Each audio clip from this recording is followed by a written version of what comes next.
नमस्कार, आपण पाहता हिरकणी न्यूज। हिरकणी न्यूज प्रत्येक क्षण ताज्या घडामोडी आणि महत्त्वाच्या प्रत्येक बातमीसाठी नेहमी तत्पर।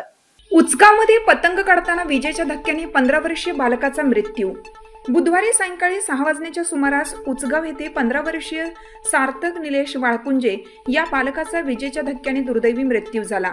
देवालयाच्या मागे पतंग तारेवर अडकला होता।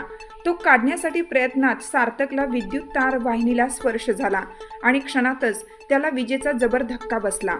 या भीषण अपघातात सार्थकचा घटनास्थळीच मृत्यू झाला, तर त्याचा लहान भाऊ विनायक निलेश वाळकुंजे हा सुदैवाने वाचला असून त्याच्यावर खासगी दवाखान्यात उपचार सुरू आहेत।